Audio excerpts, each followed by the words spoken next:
마반야바라밀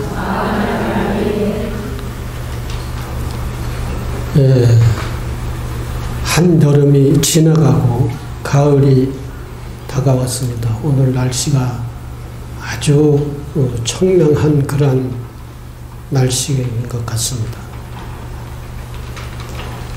매일매일 이러한 날씨였으면 좋겠다 하는 그런 생각이 듭니다. 올 여름은 엄청 더우셨죠? 저희가 밖에 나갈 때 모자를 쓰지 않고 그냥 나가면은 머리가 거의 벗겨질 정도로 따갑고 도저히 견딜 수 없는 그러한 따가운 여름이었고 무더운 여름이었습니다. 이 여름을 여러분들이 겪어오느라고 여러분들도 고생이 많으셨을 것 같습니다. 근데 오늘 날씨는 정말 덥지도 않고 춥지도 않고 아주 습기가 많은 것도 아니고 그야말로 모든 자연적 조건이 우리가 살아나가고 행동할 수 있을 만큼의 잘 조화로운 그러한 날인 것 같습니다. 이러한 날 오늘 여러분들과 함께 호법법회를 하게 돼서 매우 기쁘고 또 얼마 안 있으면은 추석이 다가오잖아요. 추석이 드는 달 호법법회 여러분들과 함께 부처님 법당에서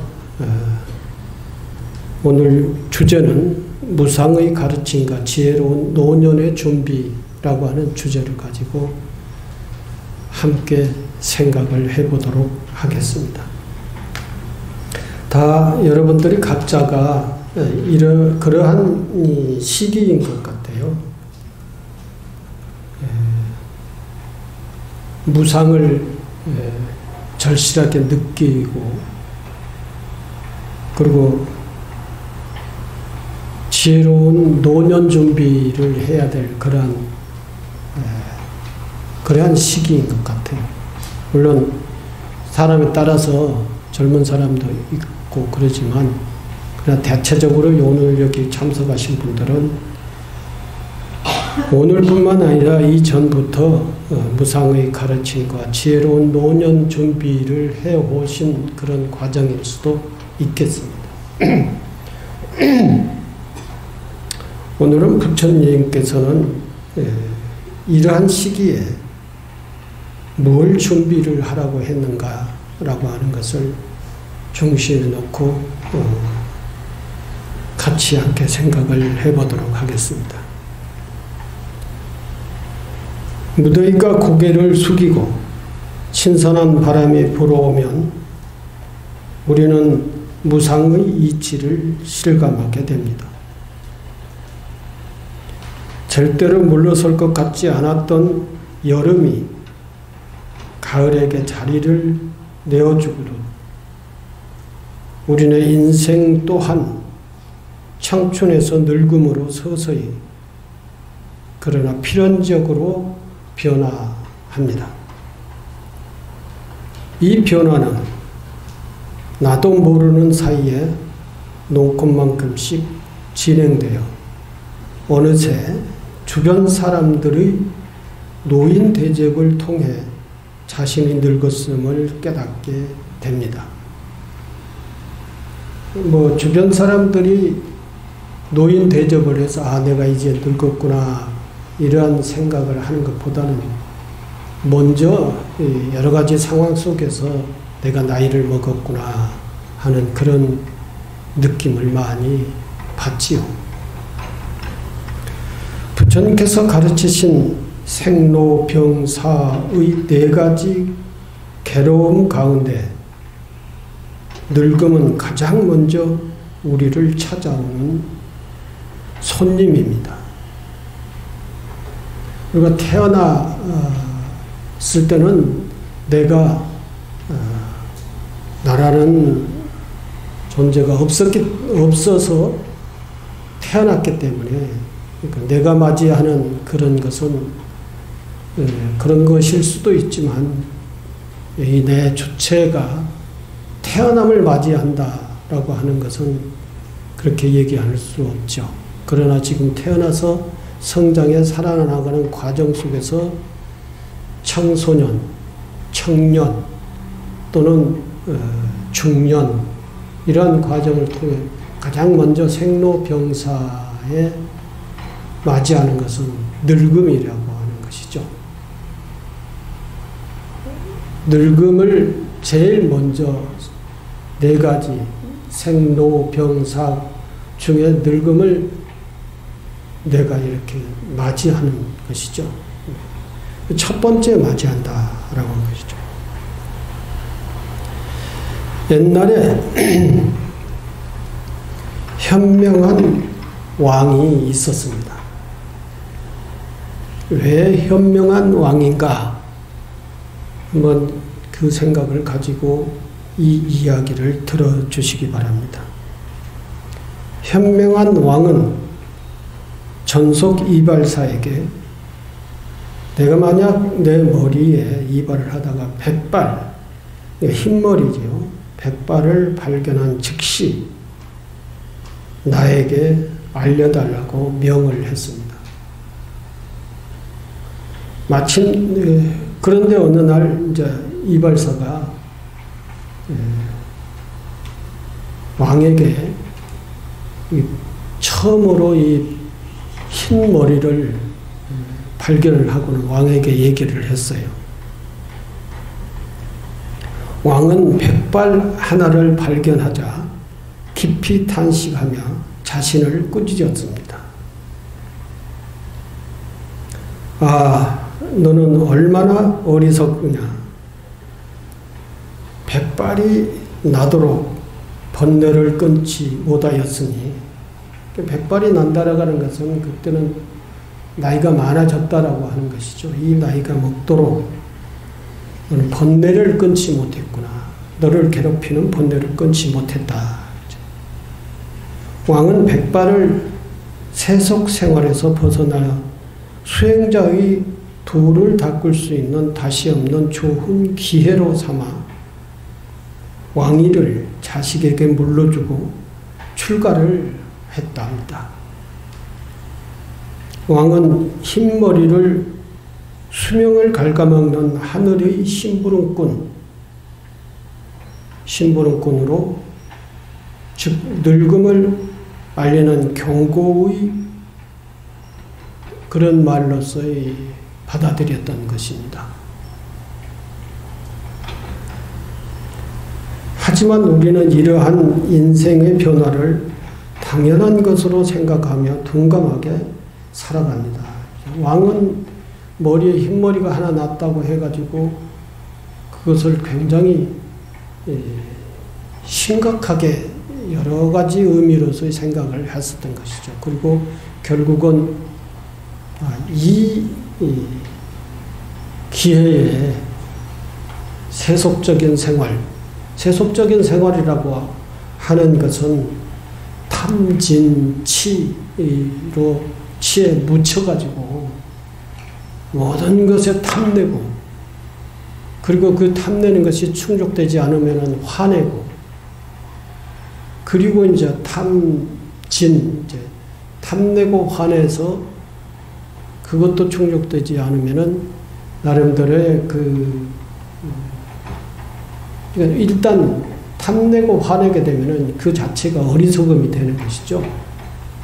그 탐내고 화낸 것에 묻혀서 살면은 이 세상 눈에 보이는 것이 있는 그대로 보이지 않는 것이죠. 욕심이라고 하는 이 안경을 통해서 세상을 바라보니까 그 욕심이라고 하는 것을 통해서 바라보니 이제 만족스럽지 않는 것이죠. 그래서 화내고, 그 화내는 그런 상태에서 어떠한 상황을 보고 판단을 한다는 것은 올바른 판단을 못하는 거예요. 어리석은 판단을 하게 되는 것이죠. 그 탐진치, 이것을 이 속에서 살고 있는 것이야 세속생활이라고 그러는 것이죠. 이 세속생활을 탐진치 삼독심의 결과가 고통이 되는 것이죠. 그러한 고통스러운 삶을 살면서도 이것을 어떻게 해결해야 될 것인가, 이것을 어떻게 해소해야 될 것인가 라고 하는 것을 문제를 놓고 생각을 해볼 때 우리는 이제 부처님께서 하신 말씀이 많죠. 탐진치 삼독을 소멸해라. 그리고 자비시사, 사무량심을 실천해라. 또는 팔정도를 실천하라. 이런 그 탐진치 삼독을 여의고 팔정도나 사무량심을 갖고 팔정도를 실천하라. 이런 가르침을 계속 했는데도 불구하고 탐진치 삼독에 물들여가지고 계속 그 탐진치 삼독에 끌려다니는 그러한 삶을 살고 있는 것이 중생의 삶이죠. 탐진치 삼독을 벗어나면은 곧바로 사무량심과 팔정도의 행으로 자연스럽게 들어가게 되는데 그거를 못하는 것입니다. 이러한 탐진치 삼독심에 젖어서 사는 것을 세속생활이라 그러죠. 그리고 세속생활의 반대는 이제 출가생활 또는 그 반대로 생각하는 것이죠. 출가생활이라고 하고 그 출가생활이 이제 오계를 지키고 뭐 육바라밀을 실천을 하고 팔정도를 행하고 이러한 것이 이제 세속생활의 반대, 즉 우리 인생이 지금 한 60 정도 됐을 때 그러한 생활을 해야 되는 거예요. 세속생활, 탐진치 생활에서 벗어나서 바로 출가 생활을 하듯이 그런 삶을 살아야 되는 것이죠. 그렇게 되면은 이제 우리에게는 번뇌망상이 없어지는 것이다 라는 것이죠. 하지만 우리는 이러한 인생의 변화를 당연한 것으로 생각하며 둔감하게 살아갑니다. 이 우리가 욕심 먹었다. 60 이전에 흰머리가 나나요? 그렇죠? 50대에도 흰머리가 나고 요즘은 뭐 사람들의 체질에 따라가 아주 젊었을 때도 흰머리가 나고 그러는데 주로 흰머리가 나는 것은 나이가 많이 먹어서 모든 사람들이 공통적으로 나는 흰머리죠. 그 나이가 많이 먹었다라고 하는 그 표시로서 흰머리가 나오게 되는 것인데 그 흰머리가 나올 때쯤이면은 우리는 우리 삶의 방식을 이제는 탐진치 삼독 세속적 방식으로 살아나가는 그 삶을 좀 정리하고 이제는 출가 생활이라고 할까요? 출가 생활의 형식은 취하지 않더라도 출가 생활 속에서 사는 삶의 방식은 선택을 해야 된다라고 하는 것입니다. 그런데 그렇게 생각을 하지 않고 이제 앞에서 예를 들었듯이 현명한 왕은 흰 머리 하나를 딱 발견을 하고 아 내가 이렇게 나이를 먹었구나. 이렇게 나이를 먹을 동안 내가 탐진치 삼독심을 버리지 못하고 살았으니 이게 이렇게 해서는 안 되겠구나. 그 왕도 탐진치 삼독에 의해 살면은 그 결과는 고통이다라고 하는 것을 알고 있는 것이죠. 이제 내가 그러한 고통, 사자에서 벗어나려면은 탐진치 삼독을 여의고 오계를 실천을 하고 육바라밀을 실천을 해서 즉 보살의 삶을 살아가야 해탈을 할 수 있는 것이다. 그렇죠. 하지만 우리는 이러한 인생의 변화를 당연한 것으로 생각하여 둔감하게 살아갑니다. 그러한 왕처럼 심각하게 그렇게 판단을 하지 않고 그냥 지나친다는 것입니다. 자신에게 생로병사의 이치가 진행되는 것에 대해 깊이 생각하지 않고 마치 자신의 수명이 영원하리라 착각하며 욕심과 성냄과 어리석음을 계속적으로 그 속에서 살고 가고 있다는 것입니다. 여러분들이 한번 잘 생각을 해보십시오. 오늘 이 얘기 속에서 어떻게 살아야 될 것인가, 어떻게 사는 것이 정말 세속적인 삶을 벗어나서 세속적인 고통에서 벗어날 수 있는 길인가라고 하는 것을 생각을 하시면서 얘기를 함께 해주시기 바랍니다. 늙음이라고 하는 것은 염라대왕이 보낸 저승사자다 그런 거예요. 부처님도 출가 전 사방 사대문을 그러니까 동서남북 사대문을 유람을 하시고 늙음이라는 현실을 보게 됩니다.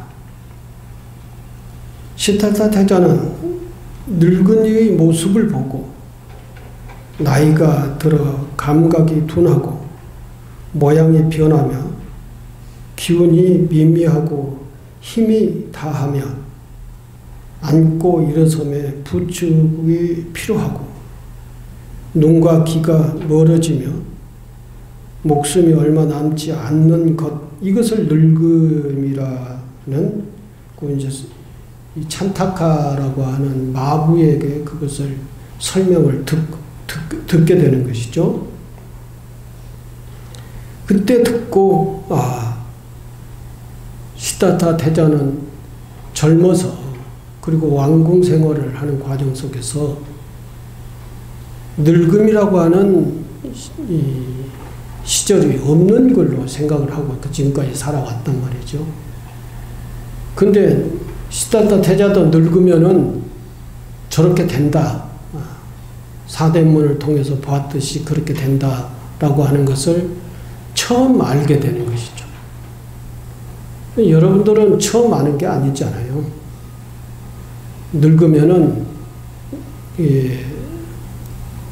다 보고 살지 않습니까? 늙으면 어떻게 된다. 여기에서 얘기했듯이 늙은이의 모습은 나이가 들어 감각이 둔하고 모양이 변하고, 모양이 변한다는 것은 허리가 구부러지고 비측거리고 주름살이 가고 흰머리가 나고 뭐 이런 것이죠. 기운이 없고 앉고 일어서는데 다른 사람의 부축이 필요하고 눈과 귀가 멀어지며 목숨이 얼마 남지 않는 것, 이것을 늙음이라고 하는 것입니다.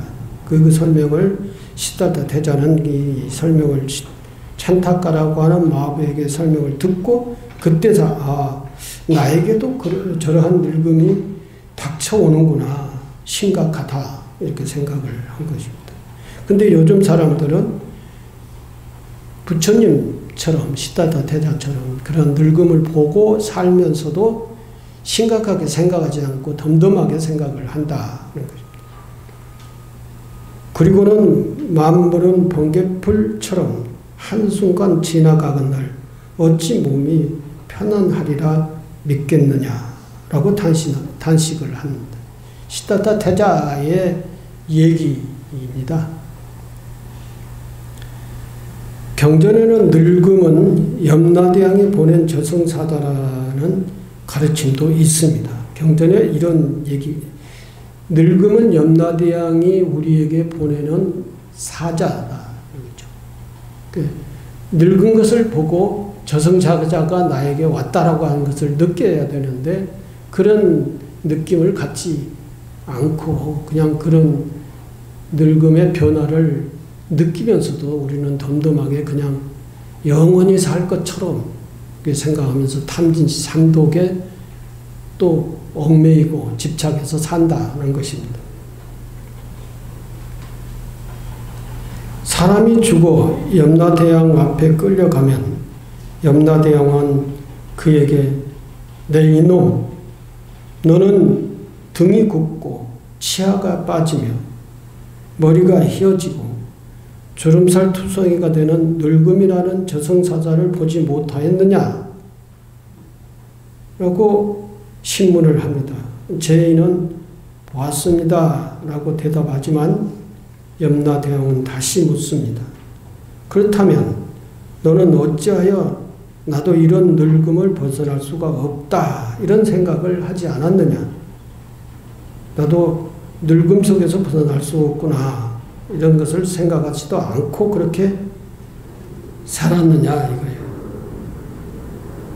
나도 서둘러 몸과 입과 뜻의 삼업을 청정하게 이제 그러한 저승사자가 와서 나에게 그러한 것을 가르쳐주고 있음을 생각을 하고 그리고 탐진치 삼독에서 빨리 벗어나야서 고통으로부터 벗어나야겠구나 그런 생각을 왜 하지 못했느냐 이거예요. 염라대왕이 그것을 치조를 하는 것이죠.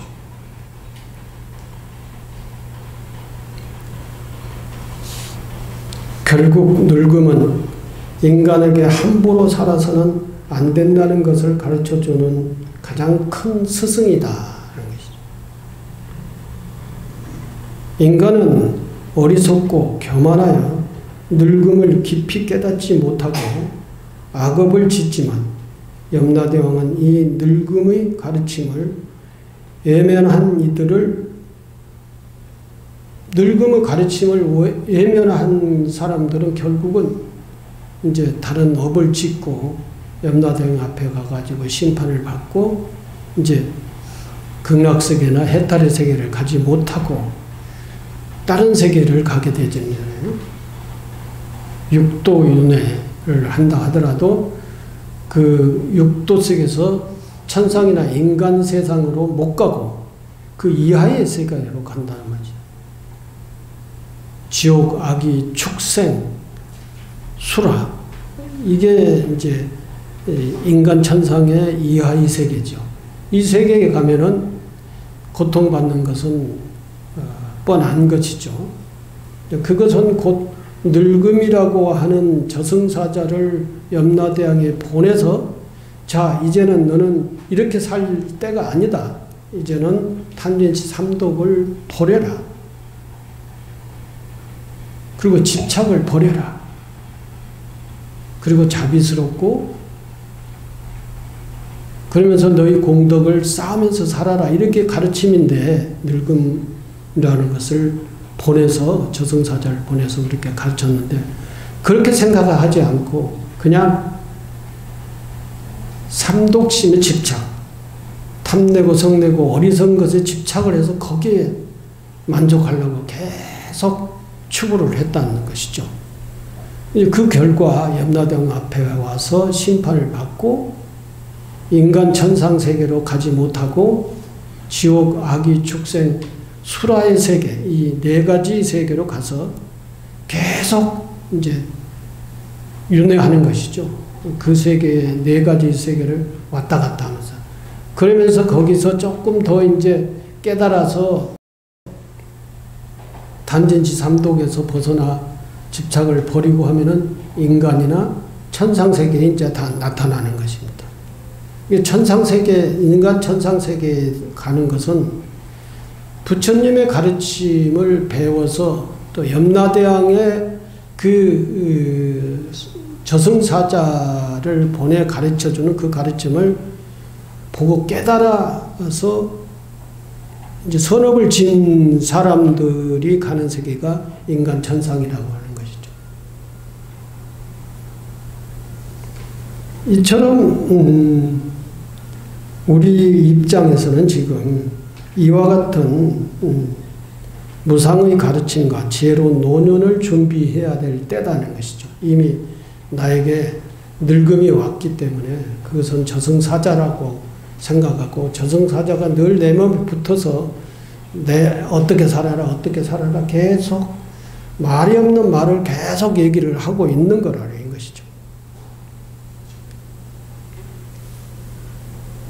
그 아름답고 지혜로운 노년을 위한 준비라고 하는 것인데 이 어리석음에서 벗어나서 아름답고 지혜로운 노년을 위한 준비를 해야 된다라고 하는 것입니다. 대부분의 현대인은 노후를 위해 준비하는 것이 뭐냐 하면은 보험을 드는 것이죠. 보험.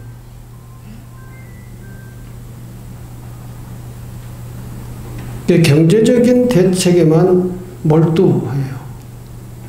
늙음을 준비하는 거. 그러니까 세속적 준비에 몰두를 하지 세속적인 가치와 삶의 방식에서 벗어나려고 하는 준비는 않는다는 것입니다. 그런 보험을 드는 등 경제적인 대책만 몰두합니다. 심지어 돈을 내 손에 끝까지 가지고 있어야 자식들이 효도한다. 그건 다 아시죠? 내가 늙어 죽을 때까지 돈을, 집 문서를 딱 가지고 있어야 자식들이 그걸 받기 위해서 나에게 이제 효도를 한다. 그런 얘기예요. 만약에 뭐 집문서나 돈, 통장이나 다 자식들에게 주면은 어떻게 돼요? 뭐 드라마에서 나온 거 보니까 이제 며느리가 제일 먼저 부모를 잘 모시지 않는 것이지. 드라마에 보면 나오더라고요. 며느리가 누구예요? 여러분들이잖아. 여러분들이 부모를 제일 안 모시는 것이죠. 부모가 유산을 다 물려주면 뭐 다 받았는데 뭐. 요즘 세태가 그렇다는 것입니다.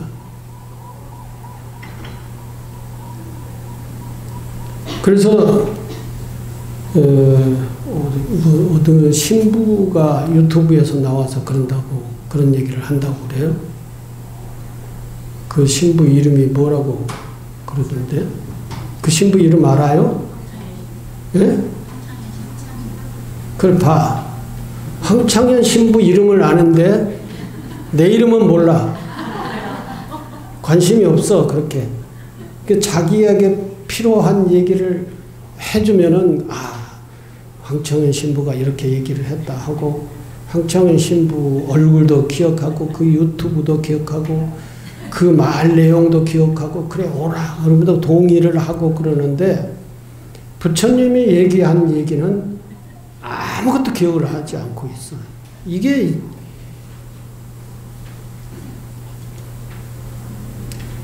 더 이상 얘기하면 안 될 것 같아요.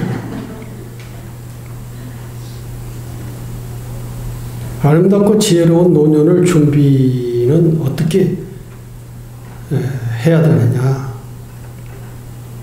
끝까지 내가 돈을 꽉 쥐고 있는 그런 것이 노년의 준비가 아니고, 물론 다 놔버리면 안 되죠.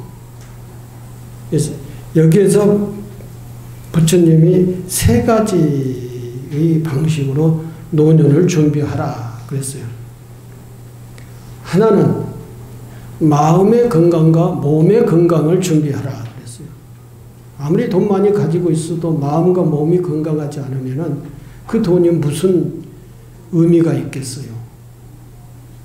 몸 건강은.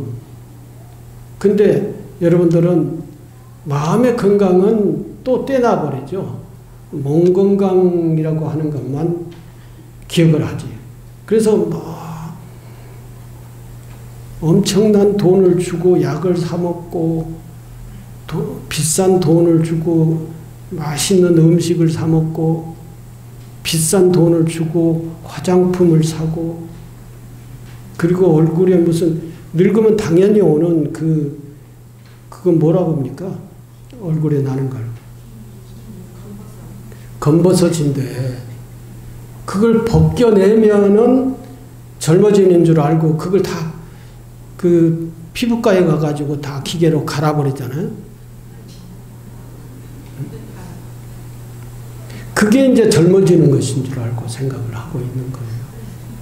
마음은 부글부글 탐진치 삼독으로 부글부글 끓어가지고 그 끓음이 밖으로 나오는 것이 검버섯인데 그걸 벗겨내면은 젊어지는 것으로 착각을 하고 있다는 것이죠. 그래서 약 먹고 음식 먹고 그거 화장품 바르고 또 레이저로 다 그걸 다 태워내고 이런데 돈을 막 써.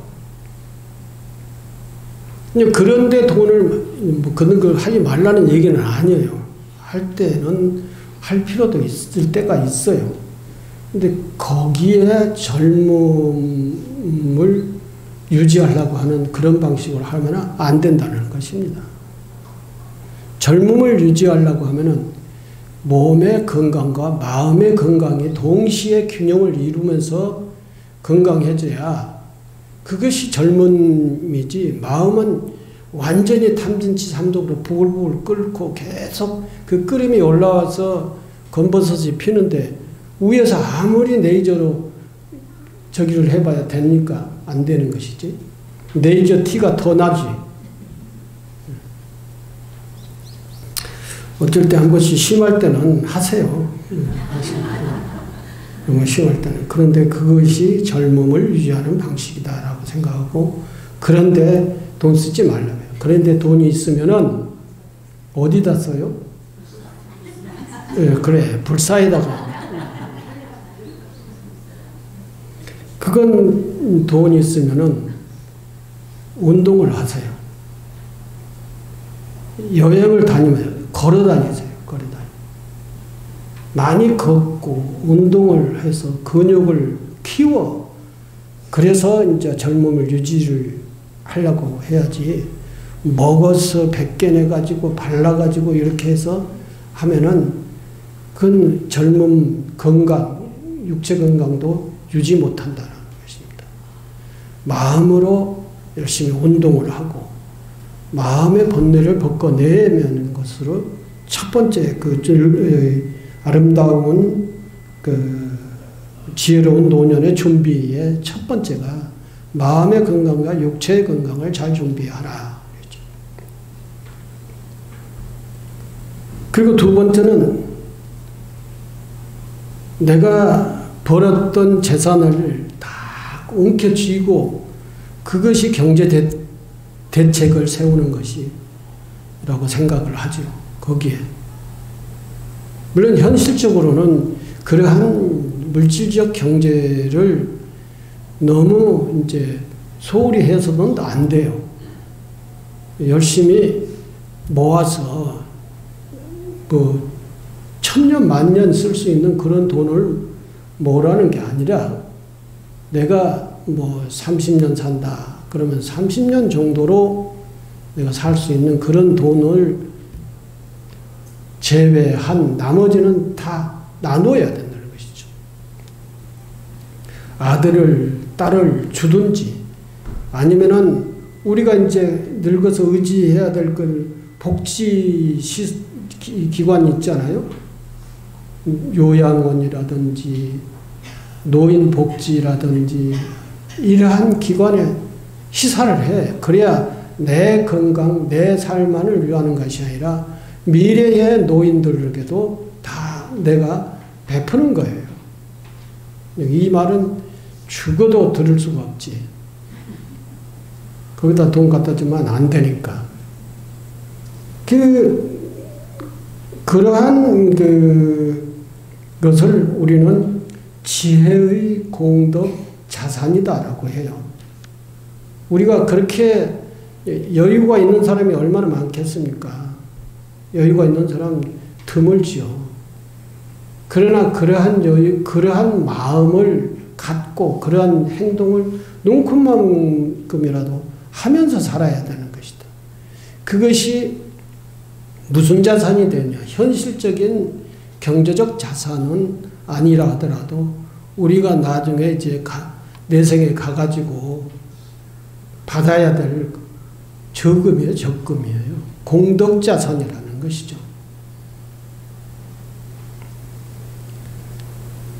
이 다음 세상의 경제도 예치를 해야지요. 다음. 그건 공덕을 지어야 되는 것이니까 내가 지금 가지고 있는 그러한 내가 평생 쓰고도 남을 그러한 재산은 그런 데다가 저축을 해야 된다 하는 것이죠.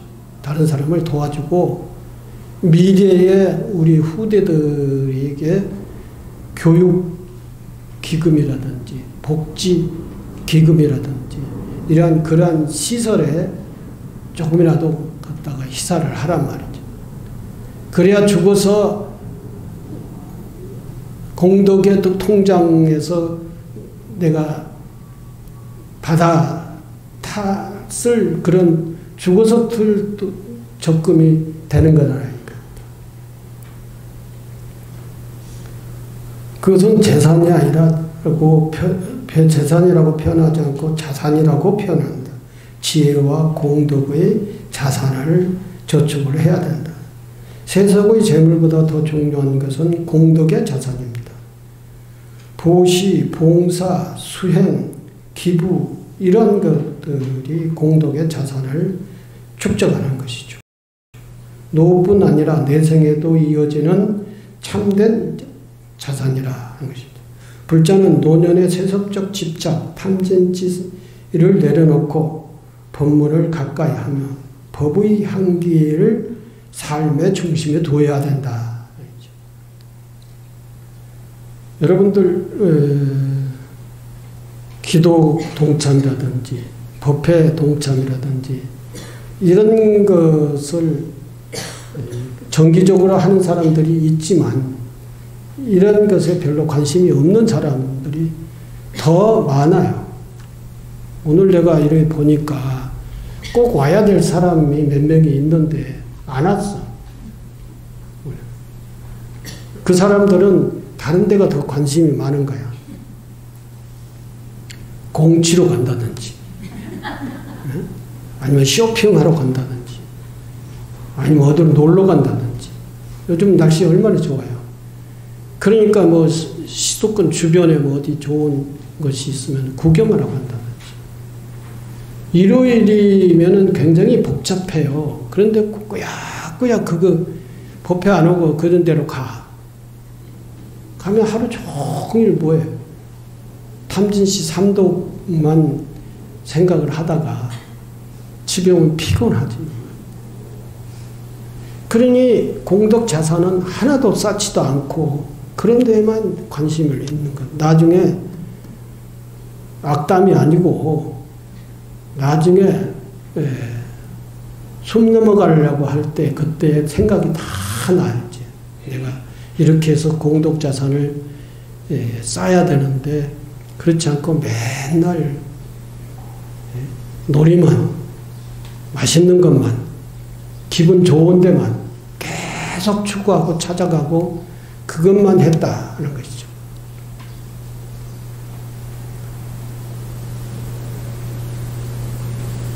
세 번째는 사람들과 원만한 관계를 유지해야 된다. 그렇죠. 탐진치 삼독이 많은 사람들은 다 자기 중심이야. 자기 이기적인 중심이고 그리고 금강경에서 가장 먼저 정리를 하라라고 하는 건 아상이라고 하는 게 있죠. 아상, 인상, 중생상, 수자상이라는 이 사상을 금강경에서는 빨리 내려놓아야 해탈을 할 수 있다라고 이렇게 가르쳤는데도 불구하고 그 첫 번째인 아상도 몰라. 이제 내가 이런 행동을 하면 나의 아상의 근거에 의해서 행동을 한다. 이런 생각도 할 수가 없어. 알지도 못하니까. 그래서 다른 사람이 뭐라고 나한테 하면은 기분 나쁜 소리 하면은 화내고 내 것 조금만 손해 날 것 같으면은 아주 단호하게 그냥 그걸 챙기고 그러면서 사람들하고 관계는 다 무너져 간다는 것이죠.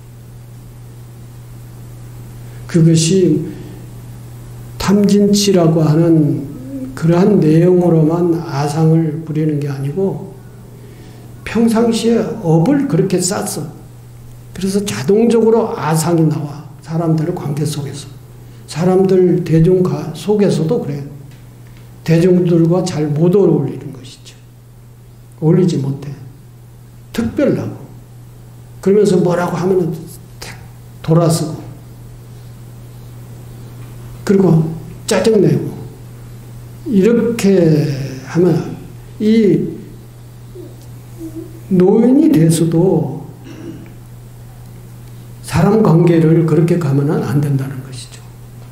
도반들과의 관계 속에서도 정말 마음이 하나로 이렇게 어우러지고 뭉쳐지고 함께하는 그러한 사람이 되어야 되는데 그렇지 않고 내가 이익이 되는 것, 내가 편리하는 것을만 찾아다니는 이러한 쪽으로 가다가는 이게 안 된다는 것입니다. 불자는 노년에 더욱 화합과 자비를 실천해야 합니다.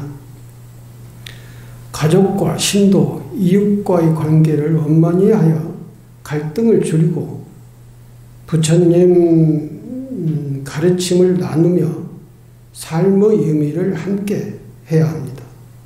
사홍서원 중 중생을 다 건지라는 서원처럼 작은 자리에서도 자비를 베풀며 인연을 맺어가는 것이 노후의 가장 큰 준비다. 사랑관계를 잘 하면 그 사랑관계 속의 삶 속에서 큰 공덕을 지을 수 있고 업을 짓지 않고 악업을 소멸할 수가 있는 것이죠.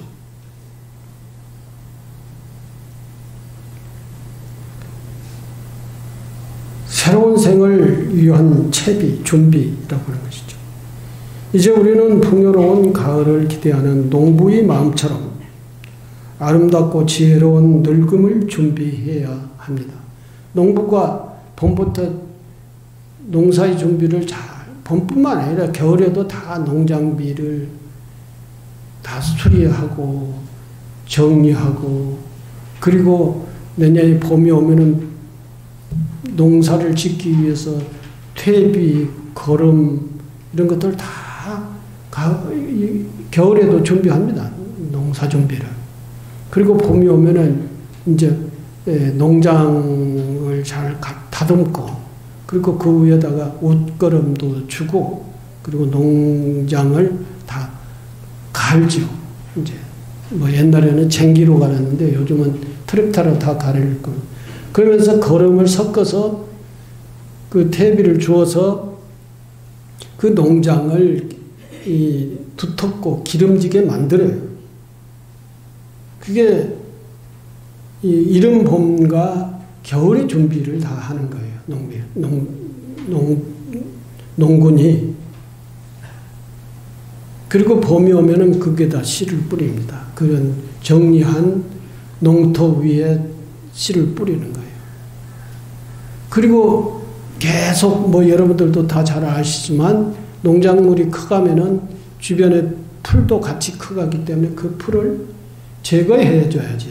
그래야 풀에 덮여가지고 농작물이 죽지 않고 건강하게 자란단 말이죠. 주변 환경을 잘 해줘야 농작물이 자라는 것이죠. 우리도 주변 환경을 잘 고르고 가꿔야 내가 성장을 잘 할 수 있는 것이죠.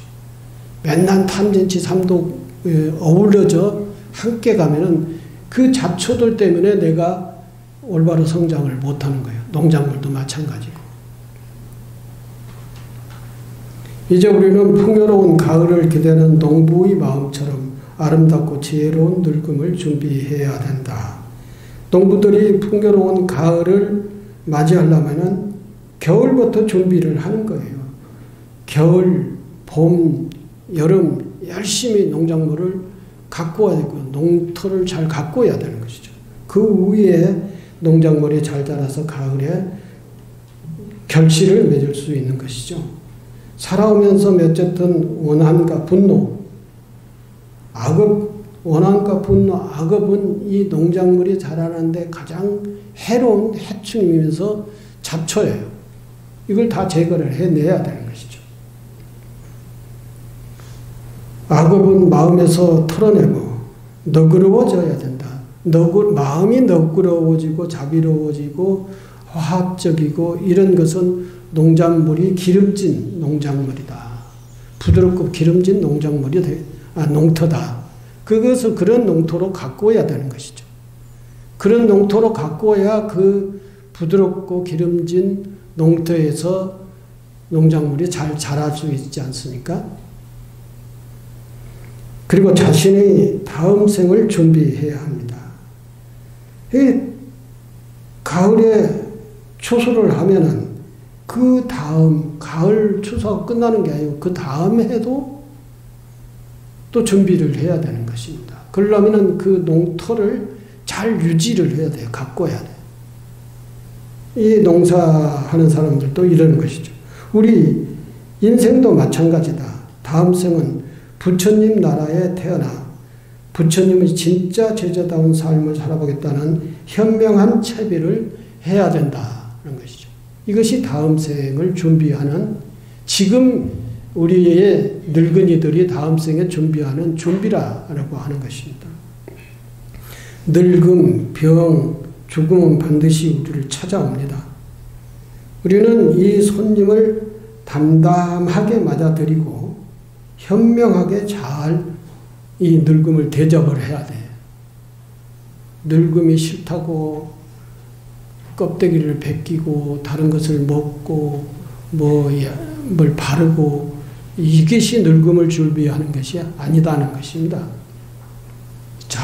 마음을 잘 써야 되고 화합해야 되고 공동체의 가치 의식을 가지고 함께 도반들과 이웃과 또는 가족 공동체라고 하는 것을 위해서 가족들과 잘 소통이 돼야 되는 것입니다.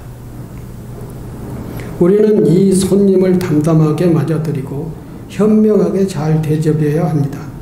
생로병사를 다시 한번 깊이 반추하며 성찰하며 진정한 불자로서 정진해야 할 시기가 바로 지금 우리의 시기다라고 하는 것입니다. 네, 감사합니다.